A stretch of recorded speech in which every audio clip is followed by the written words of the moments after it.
ہمارے چینل میں خوش آمدید۔ چلیں شروع کرتے ہیں آج کی کہانی۔ میرا نام آفرین ہے اور میرا تعلق ایک گاؤں سے ہے، وہ کہ بھلوال والی سائٹ پر ہے۔ میری عمر اب تو 27 سال کی ہے، پر یہ کہانی میں اس وقت کی بتا رہی ہوں جس وقت میری عمر صرف 18 سال ہی تھی۔ ہم لوگ جوائنٹ فیملی میں تھے۔ میرے ابو لوگ 3 بھائی تھے اور ان کی ایک ہی بہن تھی جو کہ سب بھائیوں کی چہیتی تھی۔ میں ایک بہن تھی، جبکہ میرے بعد میرا ایک بھائی تھا جو مجھ سے عمر میں چھوٹا تھا۔ اس کے علاوہ ہمارے اور بھی بہت زیادہ کزنس تھے اور ہم بچپن سے ہی اکٹھے کھیلتے کودتے آئے تھے۔ ہم ایک دوسرے کو اپنا بھائی بہن ہی مانتے تھے۔ میں اپنے خاندان کی سب سے سلجھی ہوئی اور سمجھدار لڑکی مانی جاتی تھی، جس کی وجہ یہ تھی کہ میں اپنی امی پر گئی تھی۔ میری امی ایک پٹھان گھرانے سے بیاہ کر آئی تھیں اور وہ کافی سلیقہ مند تھی، اسی لیے میں بھی انہی کی طرح شروع سے ہر چیز طریقے سلیقے سے کرتی تھی۔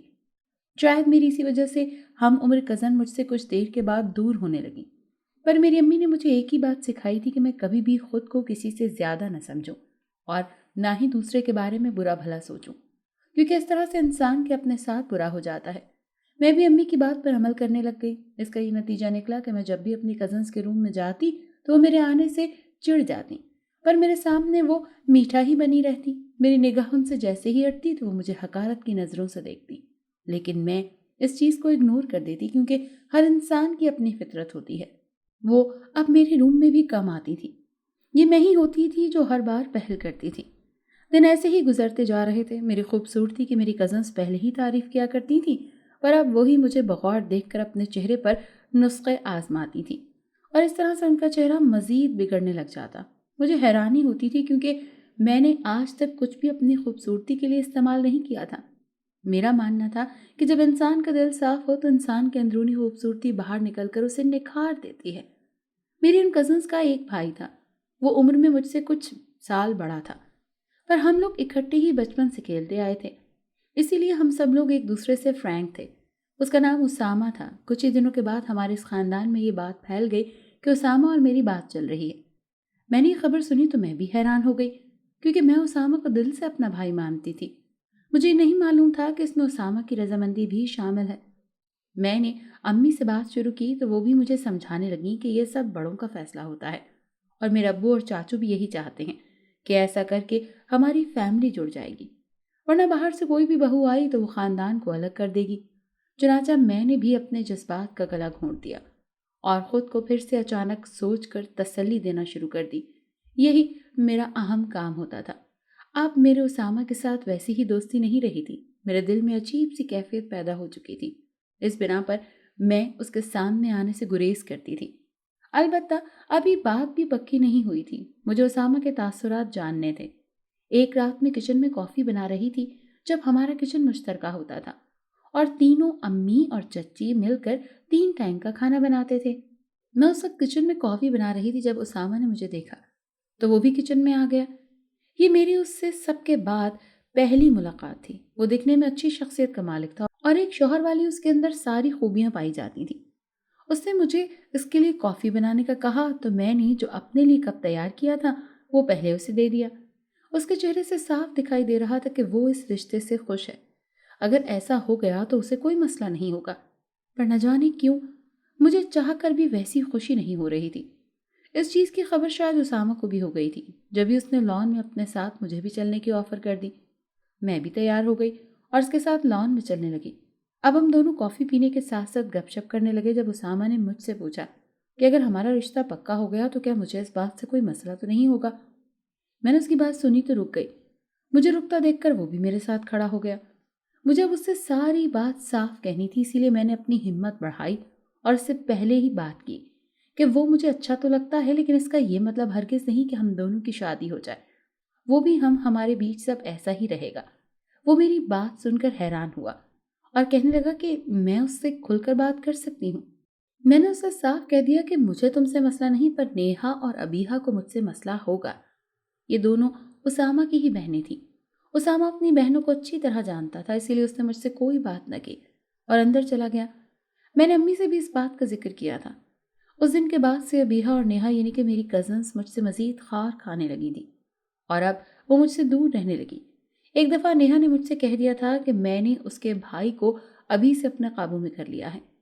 میری وجہ سے اس کے بھائی نے اس سے باتیں سنائی ہیں، تو وہ اب مجھے کہیں نہ کہیں چھوڑے گی نہیں۔ میں بھی اس کی اس دھمکی سے پریشان ہو گئی تھی اور ڈر گئی تھی۔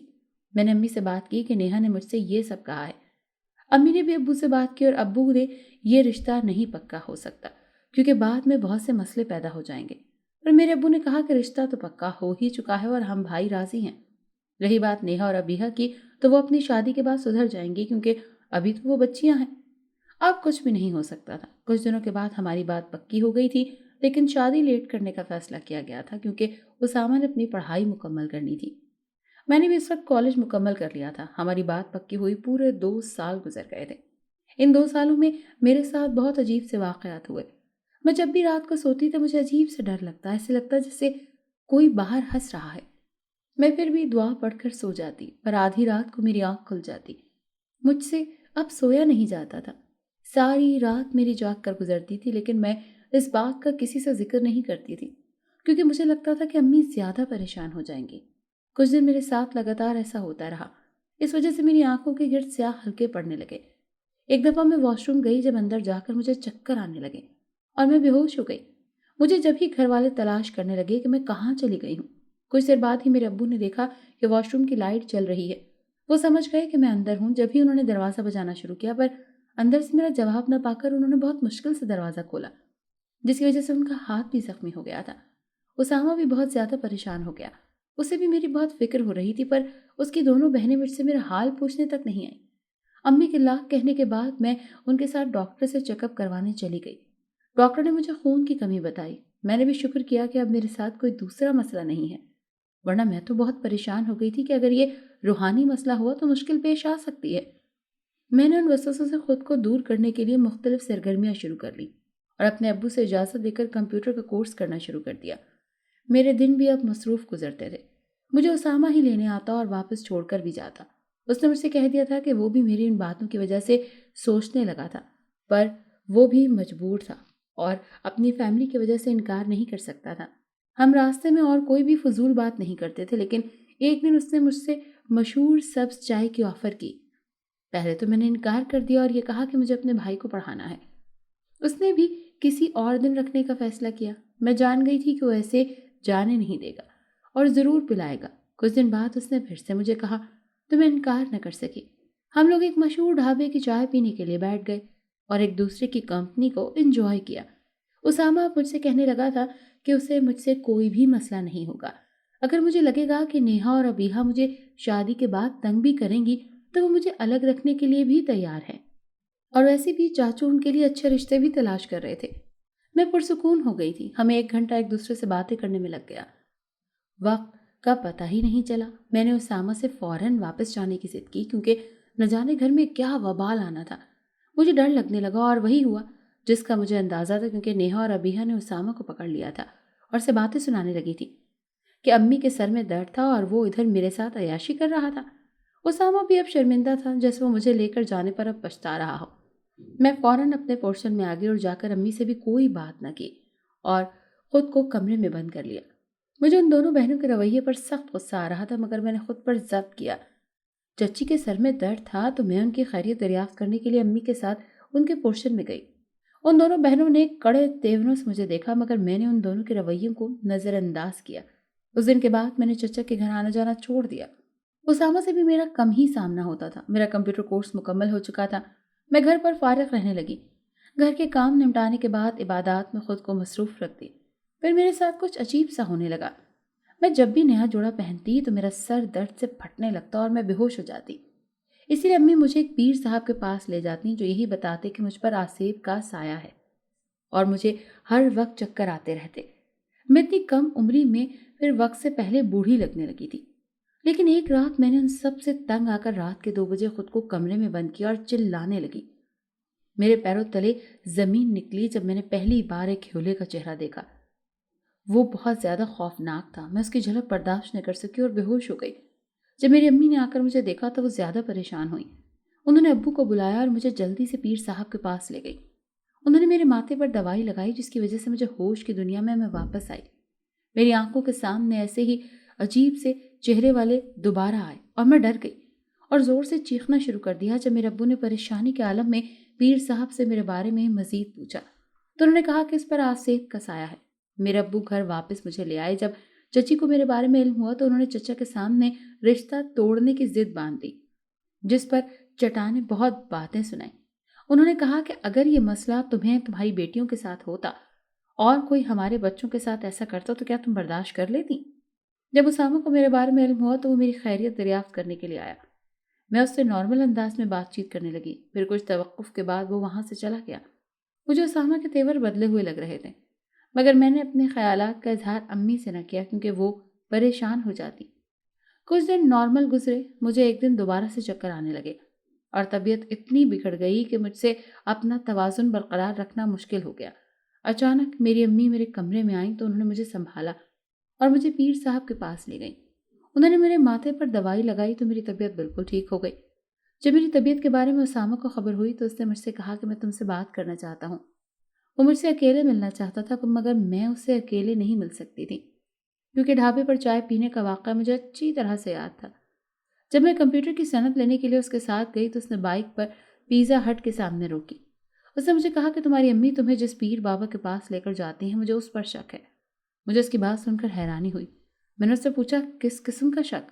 اس نے کہا ہر ہفتے بعد تمہاری طبیعت بگڑ جاتی ہے اور جب وہ پیر تمہیں دوائی لگاتا ہے تو تم بالکل ٹھیک ہو جاتی ہو۔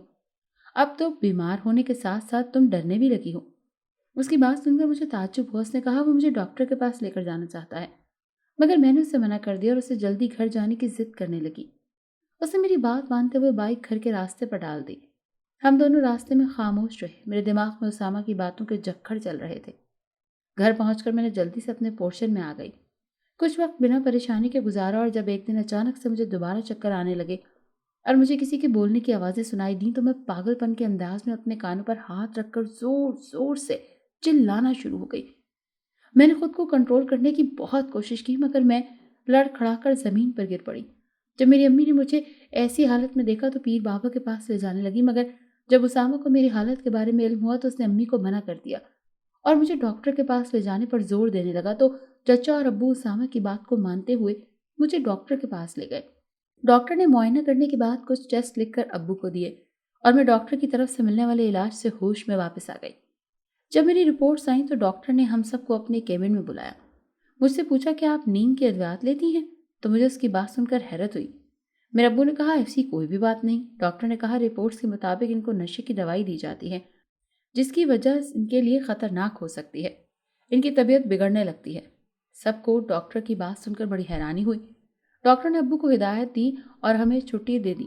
جب ہم سب گھر واپس آئے تو ابو نے امی سے پیر صاحب کے متعلق پوچھا اور انہوں نے کہا کہ ہمیں پیر صاحب کے پاس جانا ہوگا، پھر ہم ڈاکٹر کی بتائی ہوئی گتھی کو سلجھا سکتے ہیں۔ ابو مجھے امی کے ہمراہ لے کر پیر صاحب کے پاس گئے۔ مجھے اور امی کو باقی کوئی بات سمجھ میں نہیں آ رہی تھی۔ انہوں نے مجھ سے کہا کہ تم نے پیر صاحب کے سامنے چکرانے کا بہانہ کرنا ہے۔ جب ہم پیر صاحب کے پاس گئے تو میں نے ابو کی بتائی ہوئی بات کے مطابق عمل کرنا شروع کر دیا۔ پیر نے وہ دوائی ابو کے سامنے نکالی جو مجھے چکر آنے پر لگایا کرتے تھے۔ تو ابو نے پیر سے کہا کہ آپ یہ دوائی ہمیں دے دیں، ہم اپنی بیٹی کو خود گھر جا کر لگا لیں گے۔ تو وہ پیر ششدر رہ گیا۔ اس نے کہا یہ دوائی میں اپنے عمل کے ذریعے سے ہی لگا سکتا ہوں، مگر ابو نے اس سے وہ دوائی لے لی اور اس کی کوئی بات سنے بغیر ہمیں گھر واپس لے آئے۔ انہوں نے ہمیں ہمارے پورشن میں جانے کا کہا اور خود وہ دوائی لے کر کہیں چلے گئے۔ مجھے بہت تعجب ہوا۔ جب ابو رات کو واپس آئے تو انہوں نے امی کو اپنے پاس بلایا۔ انہیں بتایا کہ ہم جو دوائی پیر صاحب سے لائے تھے وہ میں نے ڈاکٹر کو چیک کروا کر ٹیسٹ کروائی ہے۔ ان کے مطابق یہ نشے والی دوائی ہے جو جسم پر لگانے سے انسان مسلسل بیمار ہو جاتا ہے۔ میں نے اپنے والدین کے درمیان ہونے والی تمام باتوں کو سنا۔ انہوں نے کہا میں اس پیر کو نہیں چھوڑوں گا، یہ کوئی جعلی پیر ہے۔ آخر وہ ہماری بیٹی کے ساتھ ایسا کیوں کر رہا تھا؟ تو امی نے بھی ابو کی ہاں میں ہاں ملائی۔ اگلے دن ابو اسامہ اور مجھے لے کر پیر کے پاس گئے، مگر وہاں جا کر پتہ چلا کہ پیر موجود نہیں تھا۔ تو ابو نے کہا آخر وہ مجھ سے بچ کر کہاں جائے گا؟ ابو نے اسامہ کو بھی دوائی سے متعلق سب کچھ بتا دیا کیونکہ میری اس سے شادی ہونا تھی۔ ابو کو اس سے یہ بات چھپانا مناسب نہیں لگی۔ پھر ہم وہاں سے واپس آ گئے۔ ابو نے اپنے ایک پولیس اہلکار دوست کو فون کیا اور اسے پیر کے متعلق تمام معلومات دی۔ تو اس اہلکار نے کہا کہ ہمارے تھانے میں اس پیر سے متعلق پہلے بھی FIR درج ہیں۔ ابو کو اپنے دوست کی بات سن کر بڑی حیرانی ہوئی اور ابو کے دوست نے کہا کہ اگر اس تصویر کے بارے میں کچھ معلوم ہو تو ہمیں فوری طور پر اطلاع دی جائے۔ ابو نے امی سے پوچھا کہ تمہیں اس پیسے کے بارے میں کیسے پتہ چلا تھا؟ اور یہاں یہ پیر ہے، اس کا کس نے بتایا؟ تو انہوں نے کہا کہ مجھے یہاں بھلوال کے رہنے والی نے اس کے بارے میں بتایا تھا۔ میں اپنی زندگی کے بارے میں بہت زیادہ پریشان تھی، تو میں اس لیے اسے پیر کے پاس گئی تھی۔ جب ابو نے انہیں بتایا کہ وہ ایک جعلی پیر ہے تو امی کے چہرے کا رنگ اڑ گیا۔ اس کے بعد ابو اپنے کمرے میں چلے گئے اور میں زیادہ پریشان ہو گئی کیونکہ میرے ساتھ واقعی ایسا پیش آیا تھا۔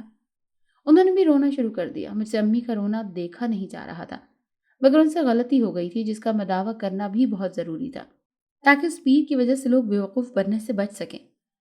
ایک دن ابو کو اچانک سے ان کے پولیس اہلکار دوست کا فون آیا اور اس نے بتایا کہ ہم نے جعلی پیر کو پکڑ لیا ہے، اور اس نے ابو کو بھی تھانے میں آنے کا کہا۔ تو ابو اسامہ کے ہمراہ تھانے کی طرف روانہ ہوئے، جبکہ بوڑھے سے واپس نہ آئے۔ میں پریشانی کے عالم میں کمرے میں چکر لگانے لگی۔ مجھے بالکل بھی سکون نہیں مل رہا تھا۔ جب اسامہ ابو واپس آئے تو امی نے ان سے تھانے کے متعلق رودات پوچھی۔ انہوں نے بتایا کہ پہلے تو وہ پیر بڑی چالاکی سے میرے سامنے ہوشیار بننے لگا اور اس نے مجھ سے کہا کہ یہ سب لوگ مجھ پر الزام لگا رہے ہیں، مگر پھر جب تھانے کے پولیس اہلکاروں نے اس کی ٹھکائی کی تو اس نے سب کچھ سچ سچ اگلنا شروع کر دیا۔ اس نے کہا کہ جب آپ کی بیٹی میرے پاس پہلی دفعہ آئی تو مجھے بہت زیادہ پسند آئی۔ میں اس سے شادی کرنا چاہتا تھا، لیکن جب اس کی ماں نے بتایا کہ میری بیٹی کا رشتہ پکا ہو گیا تو مجھے بہت زیادہ غصہ آیا اور میں نے اس لڑکی کو نفسیاتی بنانے کا ارادہ کیا۔ شروع میں نے اس کو نشہ آور ادویات لگا کر اس کو بے ہوش کرنا شروع کیا، جس کی وجہ سے وہ صرف ایک ہفتہ ٹھیک رہتی اور اس کے بعد دوبارہ اس کی طبیعت خراب ہو جاتی۔ پھر اس کی ماں مجھے ہر ہفتے میرے پاس لے کر آتی تو میں اس کے حسن کا دیدار کر لیتا، مگر میں نے خود کو بچانے کے لیے کسی کو شک نہ ہو اس لڑکی کو نشہ اور ادویات لگاتا تو اس پر آسیب کا سایہ چھوڑ دیا، جس کی وجہ سے وہ مسلسل ڈرنے لگی۔ میں نے اس کے اوپر ایسی چھوڑی چیزیں جو اس کو بس ڈراتی تھی، میں نے اپنے قابو میں کی ہوئی تھی۔ اس طرح کے آسیب جب اس پر چھوڑتا تب آپ کی بیٹی نیا جوڑا پہنا ہوتا۔ میرے ساتھ ساتھ وہ آسیب سے بھی اس پر عاشق ہونے لگے، جس کا مطلب تھا کہ بہت زیادہ مجھے فائدہ ہوگا۔ مجھے لگ رہا تھا کہ ایسا کرنے سے اس لڑکی کا رشتہ ٹوٹ جائے گا، پھر میں آپ لوگوں کے سامنے اپنا رشتہ لے کر آؤں گا، مگر میرے خواب چکنا چور ہو گئے جب آپ مجھ سے زبردستی وہ دوائی لے گئے۔ تو مجھے یقین ہو گیا کہ آپ لوگوں کو مجھ پر شک ہو گیا ہے کیونکہ وہ دوائی نشے کی تھی۔ جس دن آپ واپس آئے تھے میں نے اس دن دیکھ لیا تھا، تو میں نے اپنے پاس موجود دونوں کا فائدہ اٹھاتے ہوئے خود کو چھپا لیا۔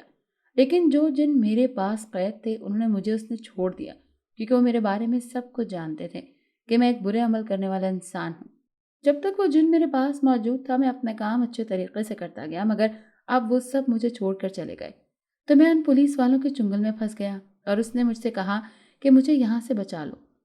میں نے پولیس سے کہا کہ اس جعلی انسان کو سخت سے سخت سزا دی جائے تاکہ آئندہ یہ کسی کے ساتھ بھی ایسا کرنے کا سوچے بھی نہ۔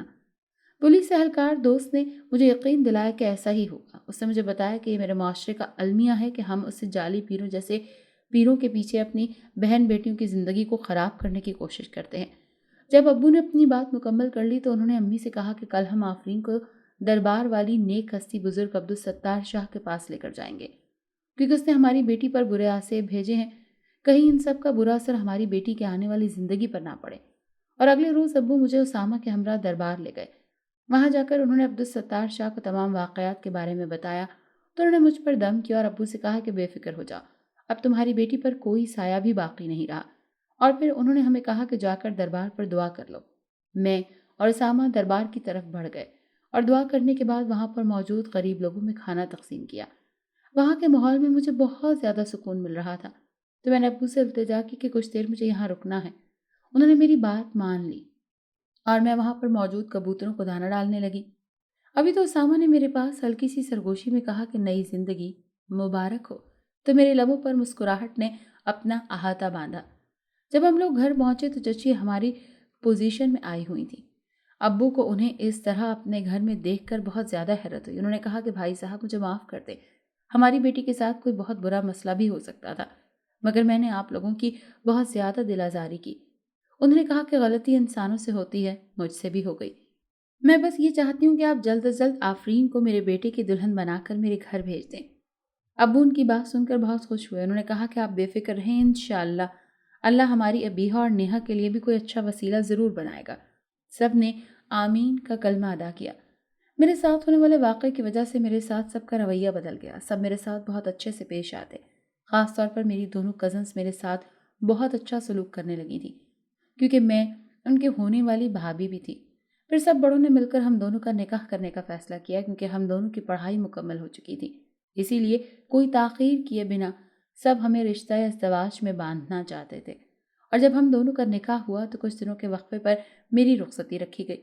چونکہ ہم سب ایک ہی گھر میں رہتے تھے تو میں اسامہ سے چھپتی رہتی، مگر وہ مجھے بہانے سے دیکھنے کی کوشش کرتا کیونکہ اس کے دل میں میرے لیے محبت تھی۔ نکاح کے عہد و پیما کے بعد میرے دل میں بھی اس کے لیے محبت پیدا ہونے لگی تھی، مگر میں لڑکی تھی اور مجھے شرم و حیا کا پیکر بننا ہی تھا۔ میری رخصتی کا دن آن پہنچا۔ ابو نے بہت سی دعاؤں کی صورت میں مجھے رخصت کیا کیونکہ دونوں پورشن ملا کر گھر کی جگہ بہت کم تھی۔ جب اسامہ بارات لے کر آیا تو اس کا بہت شاندار استقبال کیا گیا۔ میرے بھائیوں نے اس کے ساتھ بہت ہنسی مذاق کیا اور اس کے بعد جب میری رخصتی ہوئی تو میں ابو کے گلے لگ کر بہت روئی۔ میرے والدین نے مجھے بہت ساری دعائیں دی اور میں اسامہ کے ہمراہ ان کے پورشن میں آ گئی۔ سسرال میرا استقبال بہت شاندار طریقے سے کیا گیا۔ میری دونوں کزنس نے میرے لیے شاندار کمرہ سجایا۔ انہوں نے سب چیزوں کو بہت نفاست سے سیٹ کیا ہوا تھا۔ اللہ جس کو چاہے ہدایت دیتا ہے، جس طرح میری کزنوں کو میرے اللہ تعالیٰ نے ہدایت دی اور میرے ساتھ ان کا رویہ بدلا۔ میں اللہ کا بہت شکر ادا کر رہی تھی۔ جب وہ دونوں کمرے سے باہر چلی گئیں تو اسامہ کمرے میں داخل ہوا اور اس نے مجھے زندگی بھر خوشیاں دینے کا وعدہ کیا اور میں نے بھی اس کے ہمراہ ایک نئی زندگی کا سفر شروع کیا اور اس کے کاندھے پر سر رکھ کر آنکھیں موند لی اور دل میں اللہ سے اپنے آنے والے وقت کے بارے میں دعا کی اور پھر نظر اٹھا کر اسامہ کی طرف دیکھا اور وہ مجھے دیکھ کر مسکرا دیا۔ اب تو میرا اور اسامہ کا بہت خوبصورت بیٹا بھی ہے اور میں اپنے سسرال والوں کے ساتھ اپنی زندگی میں بہت زیادہ خوش ہوں۔ ناظرین، اگر آپ کو ہماری کہانی اچھی لگی ہے تو ویڈیو کو لائک کریں، شیئر کریں اور ہمارے چینل کو سبسکرائب کریں۔